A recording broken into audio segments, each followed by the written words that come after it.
All right, folks, today we're just out of town and going to do something a little bit different. My dad just retired as a heavy-duty mechanic, and we are going to go through his collection of tools and his workshop, and let me tell you, this is a sight to behold.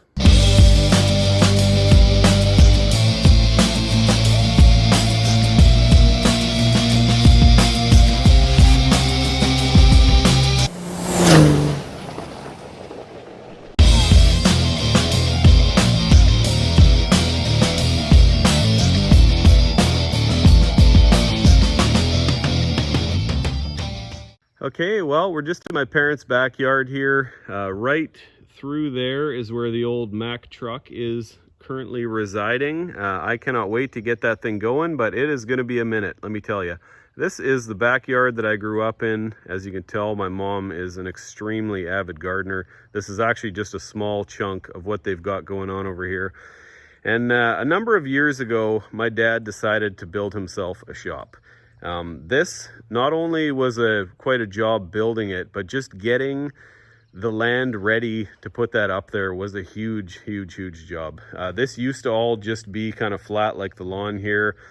I can't remember the exact number. I'll have to ask him. I think it was 150 dump truck loads of sand and dozens of these big 4,500 pound concrete lock blocks. And up in here is a treasure trove of tools like you would not believe. Another thing that's pretty cool, this is his old 72 Chevy. I absolutely love this thing. But anyways, let's get inside that shop and check her out. All right, folks, this is my dad, Art. This is the guy who got me going on mechanical projects and stuff. I remember when I was about 10 years old, I wheeled some broken old hunk of junk dirt bike that somebody gave me home. And he was the guy who helped me get it going. Endless weekends and all that kind of stuff, teaching me some of the basics of mechanical stuff. And, you know, I will tell you, jumping into these big projects as a complete amateur, it didn't come from nowhere. It came from this guy. Hi. So what we're going to do here is have a reasonably thorough look through what I like to call my humble little workshop. But the first thing I have to say is that the only reason I have this shop is because of the patience and generosity of my wife. It took a huge chunk of our savings to produce it. We wanted to do it before it came to a point of retirement because we'd never afford it then. And I also have to say that everything about this shop is entirely within permitted legal with the regional district, with BC Hydro, with insurance companies, etc. So anytime you feel like cutting a corner, don't ask me to participate. I won't be there. So come on in and we'll start right from the entrance here and how it's laid up. So in essence, the entrance is a tidy little room made with very strong shelving.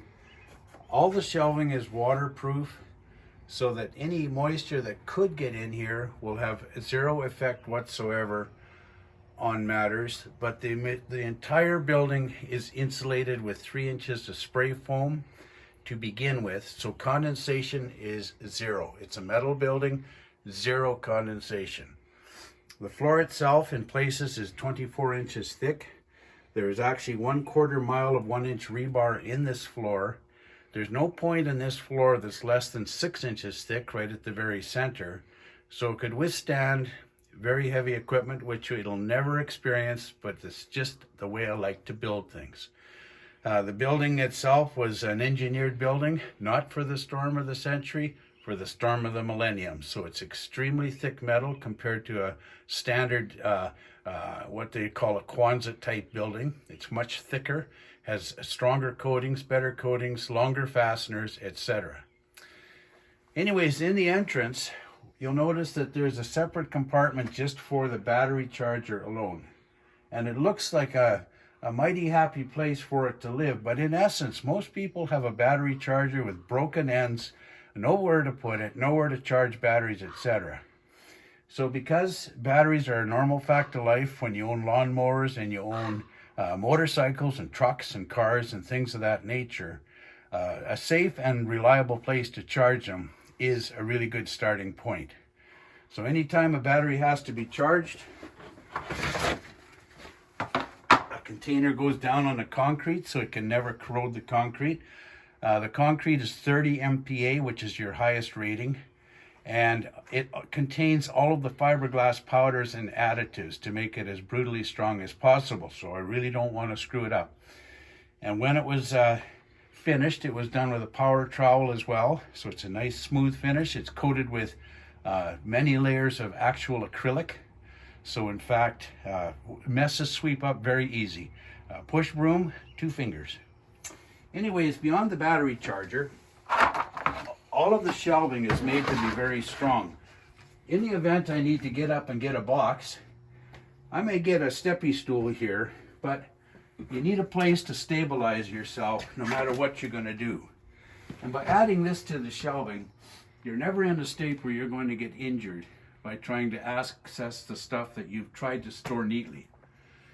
In addition, anything that's liquid based is inside a stainless steel large tray, so that any spillage, whether it could be from an oil or it could be from a paint stripper, etc., will contain itself within the stainless steel barrier and will never go and corrupt your shelving surface. I store a multitude of spare batteries. Quite often there's 3 chainsaws in here for our firewood, etc. And then there's some totes for things that are always going to be in your way. Pipe fittings, rags, steel wool, stuff that really doesn't count until you need it. There's some jacks in storage here. They're all kept clean and in proper working condition. There's several thousand feet of spare wire to the building. The building itself has been engineered with a 200 amp electrical service. I took out a permit so I could do it myself. I passed aptitude tests so that I could take out the permit for $1,001, non-refundable. And I myself wired the building at a cost of about $5,500. And as you can see, I tried to wire it so that everything was not only easily accessible, but well marked.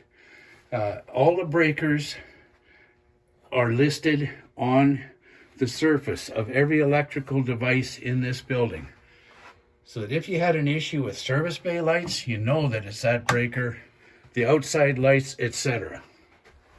Nothing is confusing because it's all well documented. Every wire in here is oversized. Every wire is overprotected above the Canadian Electrical Code. And it doesn't take that much effort to exceed code. You sleep well at night. You know that forever and ever, nobody will be injured as a result of your mismanagement of your resources. Additionally, anything that's permanent has its own electrical outlet. And when I say that, there will be an actual double duplex receptacle placed for each and everything that requires a resident electrical outlet, for the simple reason that extension cords are a dastardly thing. When somebody trips on one or something gets unplugged in the middle of an operation of some kind, doesn't matter if you're welding, grinding, etc., the best thing you can have is to have electrical outlets right at your work area. So this shop has 48 places in which you can plug in an electrical cord. In addition, the lighting has to be good for your health, not something that's very bright and over bright like LEDs often are. They're very strident sort of light. So all of the lights in here are full spectrum vitamin D lights. In other words, in the ceiling itself, there's a total of 48 fluorescent tubes, all of which are so positioned that you can never create an actual shadow anywhere within this shop. The angles are such and the spacing is such that available light exists at every point in the shop. As you can see at the entrance here as well, there's 2 dedicated LEDs. Those are the service bay lights, so that if you had something in here, you do happen to have focus light for that exact area. So anyways, the idea is that with a 200 amp electrical service, this shop will always have vastly more capability than it'll ever use. But here's the service panel itself, and it is not some extension cord ridden pile of crap. It's an actual commercial duty 200 amp 42 space 80 circuit unit, and everything in here is overprotected. Every single receptacle is 20 amp or higher, and the electrical receptacles for 220 are appropriate for the load that they will sustain, whether it's 20, 30, or 50 amperes. Because you never know what you're going to add, and later on you don't want to start wiring just because you forgot to do something well from the beginning. Expensive? Yes. However, you never look at it again.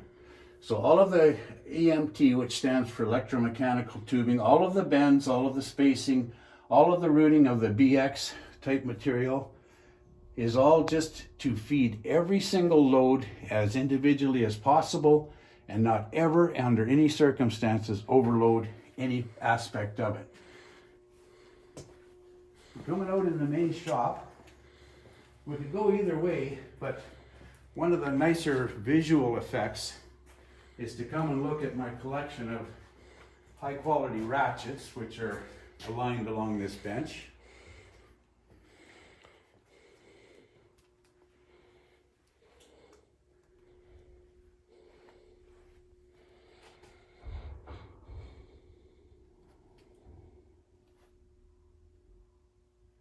There's quarter drive, there's 5/16 drive, there's 3/8 drive, there's 1/2 inch drive, there's 3/4 drive.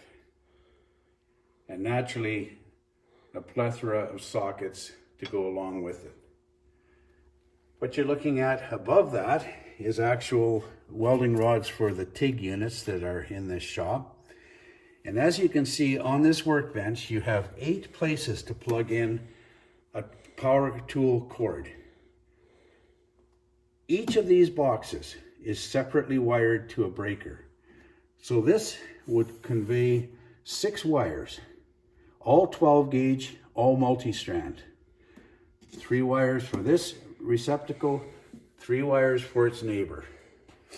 This unit here, which feeds wall receptacles down the side, evenly spaced, contains 9 wires, so that nothing whatsoever ever shares a breaker.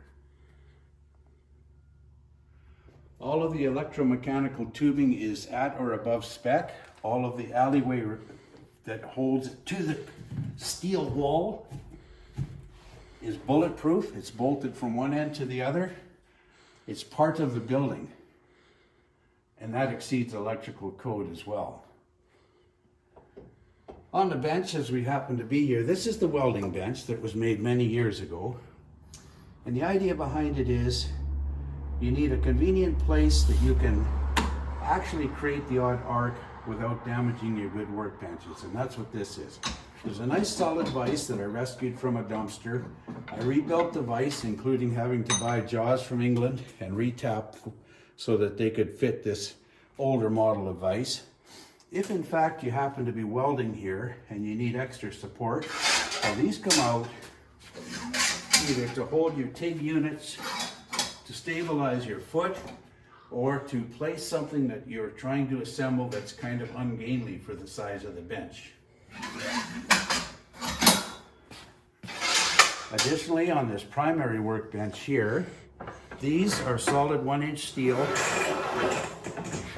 and as you can see, they will come out at tremendous distance. For example, what if you were painting a door and you didn't want the door on sawhorses? Well, this will hold a lot of weight very conveniently.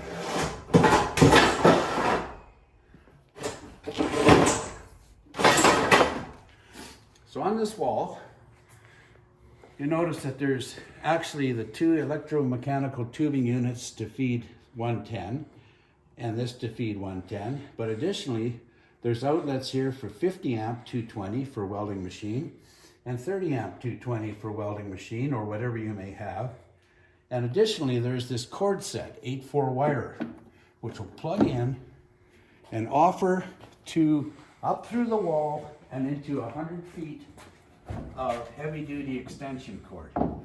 If you're going to weld outside, if you're going to grind outside, you have a 50 amp receptacle on this side, Or if you're going to do something inside, you have 220 20 amp in order to offer to the 1 micron dust extractor that's also in this shop.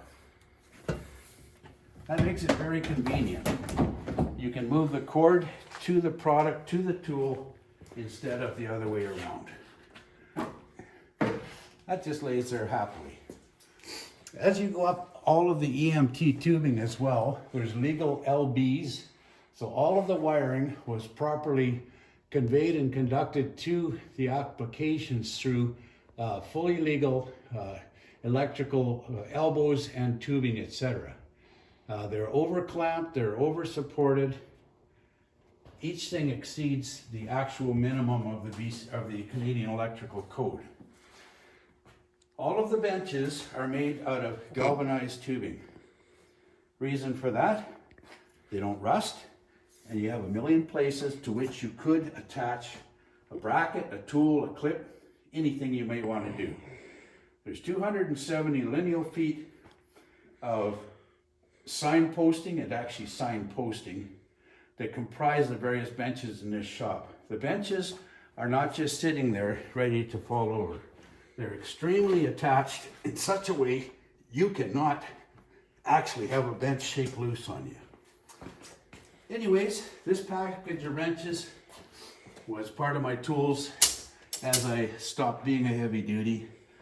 This is a range of air tools many will recognize: cutoff, angle drill, heavy duty half-inch drill, die grinder, right angle polisher, a double planetary Mac, air ratchets, the AirCat 3/8 and half-inch drive air ratchets as well. And then looking over on that other wall, you'll see 3 half-inch drive air impacts, and then a 3/8, then a quarter, and then a polishing unit or 2, and then a Ingersoll Rand air ratchet itself. So yes, I had a lot of air tools, it is true. I have a huge selection of bars of various angles, various lengths, etc.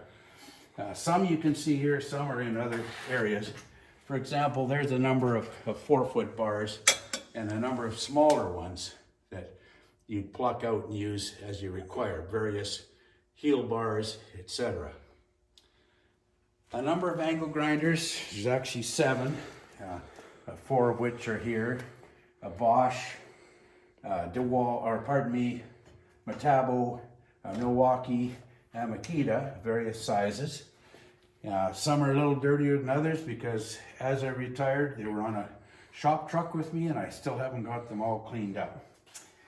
Starting along this bench here, you'll notice that every bench is coated with this same resin impregnated waterproof bench material. And although I'll never have anything wet on there, it's a beautiful looking material.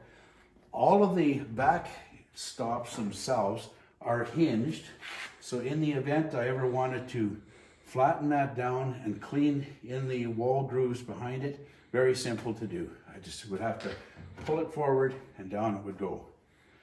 So the first unit here for welding is actually a Miller 210, so it's a Miller Thunderbolt 210. So it's a 210 amp welding machine for DC welding. So anybody that's a welder or associated with it knows this is not the regular little buzz box. Buzz boxes are AC, and they'll only do a small selection of rod styles. This is 210 amp DC, so it'll do all of your specialty rods. It's fan controlled, for example, for temperature, etc. A wonderfully stable inverter type welding machine, and all of the cabling, etc. The welding machine itself only weighs 12.7 or 12.9 pounds, and yet it'll do strong industrial duty. People use them to repair sawmills, scaffoldings, various pipeline bracketing, etc. Next thing we get to, we go past the selection of these bars, And then of course we start into some of the sockets that were from my trade. This is a refrigeration unit. If you ever want to make carbonated liquids or recarbonate beer or pop, whatever you may have in mind, this unit will refrigerate the product. You get it down to your nominal 37 degrees Fahrenheit, and then you go ahead and add carbon dioxide to bring it up to 55 psi, and you recarbonate it with the best of the soda streams, only this is industrial sized. So as we come along under the bench too, you'll see a Starrett 6-inch level. Very expensive, it's treated like gold, and there's other levels in there as well. There's a Burke bar that my son bought me, the guy that's holding the camera right now. You can lift up the corner of a car with that unit. It's a construction bar. And in the very back, just for interest's sake, are a bunch of old braces, woodworking braces. Just so that if somebody happens to bend down, well, look back there. What do we got? Anyways, as we come back up again, a variety of other tools here. These are mostly specialty sockets. And then we get into quarter drive impact, we get into Allen keys, etc. Allen sockets, a few assorted pliers. There's over 200 pairs of pliers in this room. And then a bench angle grinder, 8-inch, which had a very floppy light. So by taking bracketing and welding this together with TIG welds, the light was able to be stabilized so that the grinder is a very nice thing to use. It's got good lighting. You can still rotate it stone to stone. The next unit is this Milwaukee dual bevel miter saw. And the beauty of it is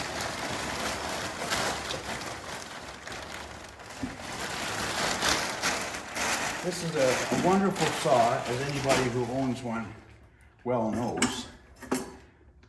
The interesting thing is that this in-feed table and this out-feed table are both 10 feet long, and this saw surface on which a board would rest is exactly 2/1000ths of an inch higher than either the in-feed or out-feed table. And the reason for that, as you slice through a board, you don't want burn marks on it. The boards will fall away, the two halves will fall away very, very slightly, prevent the burn mark, and away you go, no friction. So this is a great unit. They're fantastic. They're renowned. It's 12-inch. It'll cut 16 inches across. Every time you go past 0 with it, it actually resets a resolver to 0.0 degrees. So its direct readout is in tenths of a degree. Supremely accurate saws. Wonderful. Okay, and then further down, we start getting into some of the regular and specialty sockets, etc. Of course, all the crowfoot sockets up to, I think, 2.5 or bigger. Well, that's 2 1/8. Anyway, and 2 1/4. Almost all are either Mac or Snap-on, with the exception of a few El Cheapo ones in the giant range, because you're usually using that on things that are very ungainly, large fittings, etc. So a good selection of high quality saw blades for that particular saw and for the table saw, which we'll display to you later. Good equipment such as this vise mountable press brake, which will do 8 inches with removable fingers, etc. It'll fit in the vise on the welding table with these rare earth magnets, and with removable fingers, you can actually make quite a wide range of different products and know that it's going to be stable within the vise itself. And then, because this is a combined woodworking and metal and welding, etc. environment, you know, we'll be crossing borders frequently as we talk, but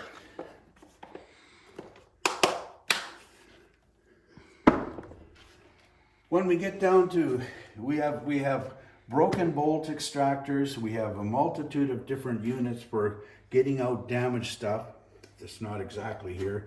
We have deep offset open ends from 3/8 of an inch right up to 1.5 inch, all snap-on. Then we have the deep chrome 6 and 12 point. We've got wobble sockets, or flex sockets as they're truly known. And we have impact sockets starting at 3/8 and going up again to 1.5 inch. Beyond that, we have a plethora of router bits, all really super good quality. Freud is my favorite. And then, any woodworking shop, and I'll just step out of your way here, Ben, has to have a place to store and organize clamps. The old saying is you can never have too many clamps, but 6 clamps poorly stored is a nightmare to anybody. So using material I found in a dumpster from an old exercise weight bench, I cut it all up, salvaged what I could that wasn't mangled, and then went ahead and made this very practical clamp rack system for every form of clamp that I happen to own. I have a lot of Bessie clamps, which are first class excellent clamps, 1,600-pound clamping capacity. I have some reasonably inexpensive C-clamps, some excellent industrial ones. These are Bessies. These beautiful green ones are Bessies that Ben bought. Those are welding clamps of the top, highest quality. And then a lot of inexpensive spring clamps, lots of vice grips. I see there's, 9 pairs here. More vice grips, C-clamp style, etc. for doing pocket hole joinery, which I do. And anytime you have to cut something long, you curse and swear how it ends up crooked. Well, this is an 8'6" straight edge with slide bars within it. You can make a track saw out of it if you so desire. It's worth going the extra money and buying a beautiful one-piece straight edge, unlike the one below it, which is 2-piece, and will cause you nothing but learning how to swear, because it's never exactly perfect. So those bracket in there without being annoyingly in your way or leaning against a wall. Many brackets that I use are just salvaged from things where somebody's installed a washcloth rack or sinks, etc. And then we get to this rigid bandsaw. Now, a lot of people would say, well, if you're going to buy a bandsaw, make sure you can cut metal with it as well, make sure it's multi-speed, on and on and on. And some people use one so seldom that it's really not important. This has been used maybe once or twice, as many of my tools have. And it's just a darn good shop unit for making little projects here and there. It's very quiet and reliable, but it is single speed only. And then adjoining it, the Delta thickness scanner. They're not necessarily the best. This one's seen a lot of outdoor use. It's always been cleaned afterwards, but it's had moisture come near it in storage over the years in a different shop. But it's a good enough cleaner. It's done many of our cabinets, etc. in the house. And then regarding those router bits, this is an excellent router table for 2 reasons. Number 1, it's a good size. And number 2, it's using a 3.5 horse Milwaukee router. This is a production router that absolutely laughs at oak and maple. It delights in it. I've got the Incra bent system, which is vernier controlled to 1/10 of a degree. It's got a nice split fence for doing work where you actually have to do jointing.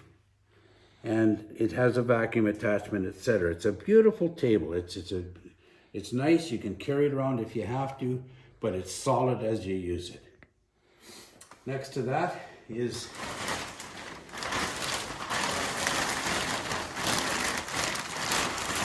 this little beauty, scroll saw, and it will of course make jigsaw puzzles if you so desired. It's a nice little machine. And as we leave that, we start back into our welding area.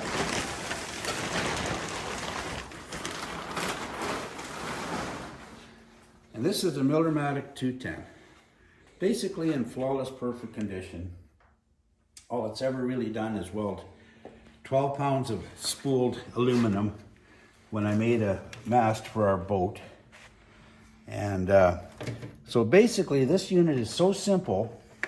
It has two bottles. So it's got C25 and it has argon. It has two flow gauges. It has two gas valves and it has two gas modules and two electrical connections, so that all you ever have to do is pick up the stinger of your choice and pull the trigger. You don't make any settings. There's no pre-flow, there's no post-flow, there's no fade in, fade out. You have only two devices on here, no screens to fail, nothing that's electronically goofy. You just set your wire speed. Doesn't matter if you're doing mild steel or you're doing aluminum or stainless, whatever it may be. And then you set your, pardon me, this is your voltage you set, pardon me, and this is your wire speed. So you don't have to say, oh, I want to weld aluminum. All you do is pick up the aluminum gun and start welding aluminum. You don't have to say, I'm welding mild steel. Pick up the mild steel gun. Beautiful, beautiful unit. And it will weld for hours and hours on end if you needed it to, but like most of my stuff, it's barely ever been used. So the next thing is this, I got a bunch of pliers stocked on here, so I'm not going to get too carried away, but when the high school deemed the liability was too great on this Delta 8.5-inch jointer, they stored it out in a shed for a number of years and turned the in-feed and out-feed tables into rusty balls of really sad. So while it looks like it's had quite a tough life, and I guess it did in storage, it's had a very easy, gentle life here. It's 72 inches long, 8.5 inches wide, and 220 volts. And again, a very good machine for making cabinetry, etc. Very solid. And then underneath all of this material is an HTC high weight duty roller system table, which I can't really display for you because so many tools are on it. And then leading into that, of course, would be this general table saw. So because we've got all these tools spread out from when I finished working, the shop's a bit of a nightmare in that regard at the moment. But I'll just display for you as I take these chain wrenches off.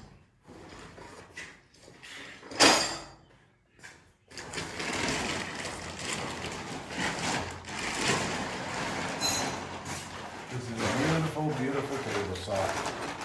Well waxed. I've added a cast iron extension where you could add a jigsaw or a router if you so desired. You know there's a dedicated Freud router table right over there. I use the proper grippers. This is investing intelligently in your own safety. I have adapters that let you rip to 1/8 of an inch. I have two of these that can be joined together.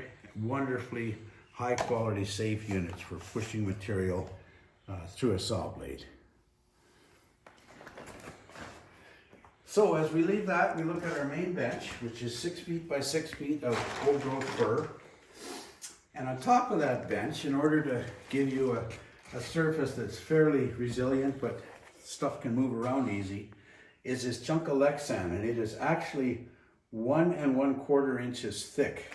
So it comprises of an 1/8 inch, a 1/2 inch, a 1/2 inch, an 1/8 inch. It's absolutely bulletproof. And it was a window in a log processor that got scratched somewhat. So then the visibility became unsafe. On top of it, of course, you can see the scattering of wrenches that I've brought home. All of them which need to have the dust washed off. None of which have ever been beat on or used as pry bars. I had a habit where if somebody wanted to borrow something from me, the first thing I handed them was a pry bar and a small hammer. And they'd say, I don't need a hammer. And I'd say, well, this is not a pry bar or a hammer, whatever the tool happened to be. And if you use my tool as either a pry bar or a hammer, I'm likely to use the pry bar and the hammer on you. So take these and do your job properly. You don't like it? Well, too bad. Anyway, the idea of this workbench is that as I'm doing pocket hole joinery, I can square an item up, a framework or whatever it may be, and then I have the proper hold down plates with the woodpecker, very accurate 90-degree squares as well. And so these are inlaid. The plate there and the plate on the other end are inlaid flush to the table, so that in fact you can clamp things down without having a whole bunch of dog holes in the surface of the bench, which are nice, but not in Lexan. And you can make whatever product you may wish to do. So leaving that, first we have to mention the stereo too. Those are dual 15-inch woofers in each side, and then you head up to a 17.5-inch woofer, and then some mid-range and some high. And I listen to inappropriate metal, whether it's death metal or whatever you may call it, all of the time at inappropriate volume levels. So, too bad. Anyways, collection of various wrenches, tools, etc. And then the stereo is a rat rod stereo. There's a 1200 watt unit, and then there's a double din unit, and then units I added for doing frequency crossover, and then a unit I added as a power supply. So the whole thing was to make a goofy rat rod stereo instead of buying a home stereo, which you can buy anywhere. So it sounds fantastic. It's got tremendous output, especially in the bass division. And there you go. Anyways, next up is this. When I turned 50 years old, which is roughly 209 years ago, my family honored me by buying a Millennium Series Delta drill press. An absolutely wonderful, beautiful thing. So this is a multi-speed unit. It's got the shivs, of course, like any other floor standing drill press has, belt drill. It has the singularity of, if anything ever goes cuckoo on it, Delta says they'll look after it because it was their Millennium 2000 model year unit. On top I have a cross slide vise. If you have to buy a cross slide vise, do not buy junk. This one, it can be disappointing. There can be so much slop in the units that you can actually have unrequested motion. And if you over tighten the gib screws on the dovetails, it will only travel a small distance, and then the misalignment of the dovetails will mean you are truly hooped. So you have to just be very patient with it. Next unit after that is a full-on Miller diversion TIG welding machine. So this is a 165 amp TIG welding machine. It'll weld basically any metal on the planet. It loves aluminum, it loves stainless steel. Why is there a grinder mounted to it? I have many grinders, and the reason is the grinders should be appropriate to an application. So for example, this is a TIG machine using TIG tungstens, whether it's lanthanated, serrated, thoriated, or pure tungsten. This grinding machine is only used for one purpose, and one only, and that is to dress tungsten electrodes only. So it's not the greatest quality grinder in the world, but being dedicated to that one purpose, it'll likely last 600 years. So this has a contained bottle of argon on it. Of course, it depletes very quickly. And the cart is quite mobile.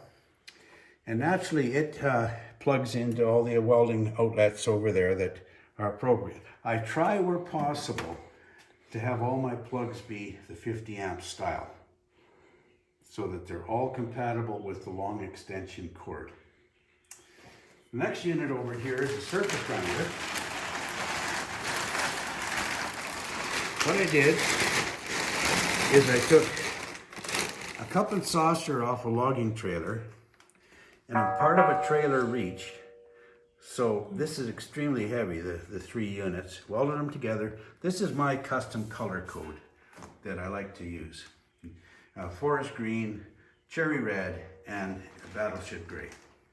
So this unit is for dressing long planer knives, etc. It's a surface grinder. It has a horizontal stone, and it is fully adjustable. It's very heavy on itself, so it's stable without vibration.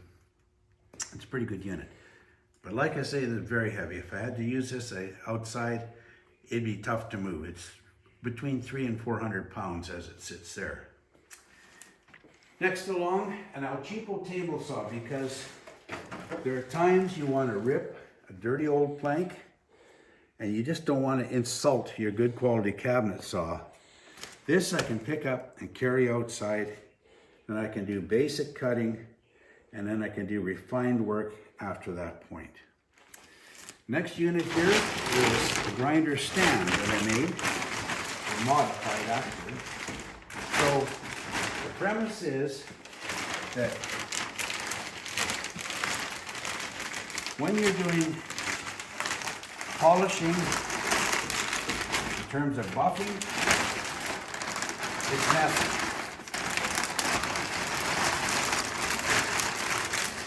So you got a buffing wheel and a backstop to catch all the abrasive material coming off of it. A wire wheel, same purpose. It doesn't throw crap all over your shop. I have all of the different media units for the buffing purposes. That's an industrial wire wheel, not an El Cheapo. And then coming to this side, and as you can see, these are strut braced. I took old mirror brackets, cut them down, flattened them, rounded the ends, and made it so there's some strength involved.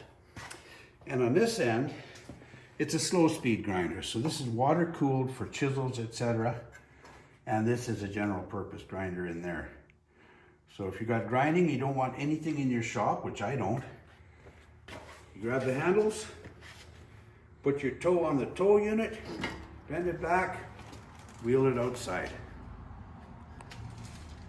Go use it out there and then blow it off with compressed air before you bring it back in, and all your crap's outside. Next unit, 1 micron, 3 horsepower, 220 volt dust extraction unit. It actually uses the conventional 4-inch flexible hosing. Dual units, dual carriers, etc. Very effective. It's not quiet, but again, I don't have to worry about sequencing the start of this unit and the start of a power tool, because I have so much available amperage in here that I can have this running and then go ahead and start a power tool without taking any risk of a voltage drop. Because on that side of the shop is the same electrical outlets as on that side. Everything's done in symmetry. Next unit is a half bag mixer. So instead of it being a crappy little unit that you sort of putter around with, this is more of an industrial based unit. I paid a lot for it. And then this unit here in its disassembled state is our wood chipper. It's about 12 horsepower. I take it apart so I can clean all of the componentry in the fall. I reassemble it in the spring. So it's good for 3-inch branches via this chute, and it's good for all your smaller material via that chute. And we're just about ready to have to use it. Along here is my selection of adjustable wrenches. As you can see, they start out fairly small. They're all really good quality. Come around the corner, and there's even much larger ones than most people would ever encounter. And then a variety of larger industrial sized combination wrenches up to 2 inches along there.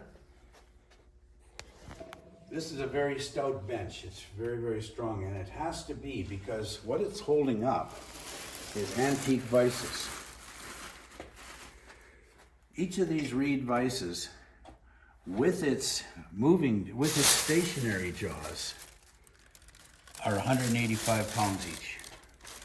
So I have a wide selection of vices. Some of them are very rare. This one was made in 1929, and these were made much more recently than that. But they're absolute complete working vices, which I have disassembled for the purpose of cleaning when I do it. And another beautiful thing on this bench is a homemade anvil made by Jack Wilson. He took a piece of 4-inch mill plate and he literally produced that anvil himself out of mill plate. Now when you look on the bottom, you can tell that's been welded on. When you look here, you can tell that he cut a triangle as a gusset brace. But the basic unit, which weighs 185 pounds, is all one chunk of mill plate. It's not cast steel, it's not cast iron. So it's quite a beautiful thing. And he gave it to me, and out of guilt, I've tried to give it back several times, saying, you know, that's too special. But no, he's refused. He said, no, that's a gift to you. I'm very grateful to Jack for that. Looking along this bench, again, it's the same thing. I could lean backwards and never move that bench. There's a selection of T-type Allen keys, a selection of spade-type drill bits, a selection of Torx-type T-handled keys, a selection of Milwaukee rechargeable tools, all of them in fantastic working order. And then above it, you have a miscellaneous charging bench. So the outlet I put in was with the double USB ports, etc.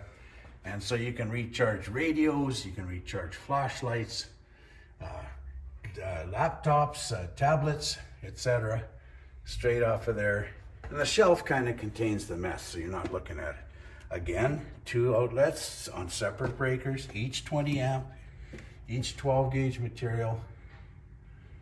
And then above, a 5 kilowatt, 5,000 watt, 220 area heater, which is horrifically expensive to run. It's very frustrating to keep a building warm with one of those electrical units. Very, very expensive. Anyways, as we come along back to this side of the shop, Ben, you may wish to step in slightly ahead of me, or else I can move the unit here out of your way so you got a better place to stand.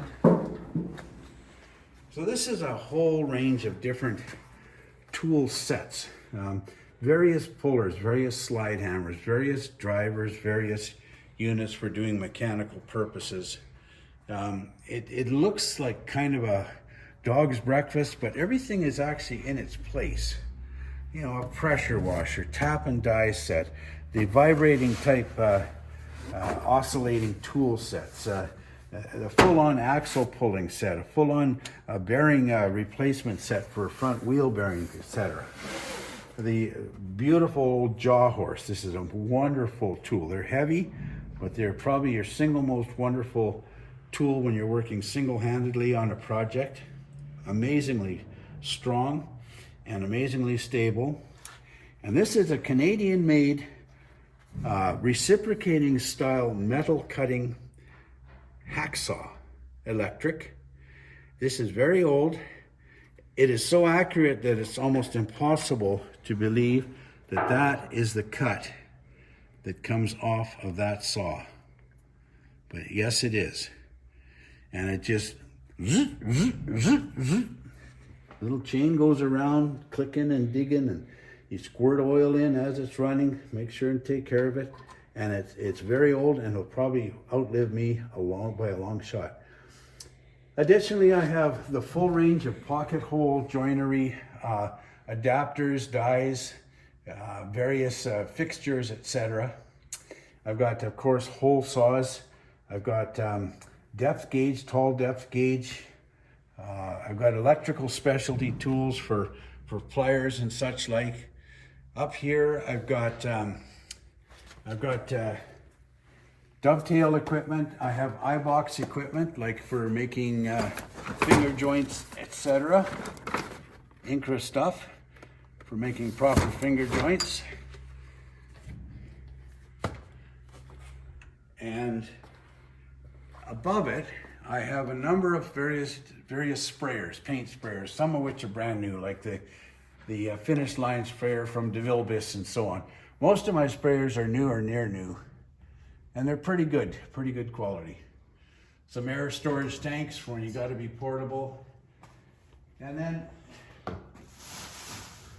one other unit here, and this is not the best quality, but it is quite an adequate quality for a home-based application, is this King Canada 9-inch and 36 by 6-inch combination disc and belt unit. So they weigh 135 pounds, so they're not the junk you might buy at a lesser place. They're not wonderful, but they're solid enough. They do have a totally enclosed fan over air-cooled motor. They do have multiple discharge suction things to pull away debris for both the actual belt itself, which has a detensioner so that you can extend the life of your belt when you're not using it, and for the disc itself. So, and then in the cabinet bottom, I've made a special bottom for it so that bugs and crap can't collect underneath, or rats or mice, and then that stores my extra belts, both the aluminum oxide abrasive style and the zirconia, which is designed specifically for steel. So a reasonable quality and something that any homeowner would benefit from. This unit, of course, will stand into a vertical attitude. This will transfer over to the vertical 6 by 36 belt, and then it becomes far more usable than something that's just going to lay flat. Even the nice thing about this is underneath, this plating is actually made out of graphite. So it actually reduces the friction to the bottom of the belt, thereby giving you a little bit more power and much longer belt life because it doesn't wear through the paper backing, etc. So not a bad unit. This cabinet cost $38.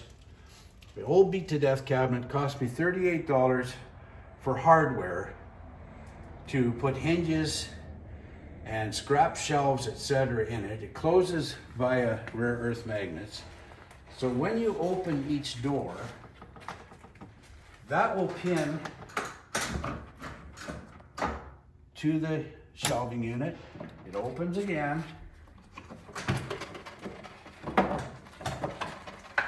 and then locks in that position. So you've got a variety of woodworking, you know, some planes, etc., some chisels, some squares, all kept nicely convenient so they don't get rattled and banged around. And then if I go to the opposite side and open this one, same process. Swing that bracket up out of place, open this door, lock it in place. Then you've got a range of measuring things that you want to hang up so they're not all just scratched and banged and bent. And then, as you can see, the whole center is filled with instrument type equipment. There's routers, there's grinders, circular saw, there's actual transit in there, there's outside mics, inside mics, depth mics, a range of like a Milwaukee hole shooter, magnum drill, etc. And then very custom angle measuring equipment between this and here. And then tilt gauge, etc. And then you open this up, and then you have all of your abrasives laying there, your various files. There's a German jigsaw in there, a Metabo. There's a Milwaukee, the actual Milwaukee reciprocating saw in the steel case, the original style of one that was such a high quality. All of it's in good order. And then you have various things like everybody should have, and doesn't normally. This one set has all of the screwdriver bits that nobody ever has. Look at that one, for example. Where the hell are you going to use that? Look at this one. It's got a notch cut out of it. So, but it lets you do all of those jobs that you might have to take to a shop, or at least lets you get involved with trying to service and do your own type of repairs. Various sandpapers, etc., etc. So I'm just going to close these up and we can go on to the next section, which involves quite a few Milwaukee tools.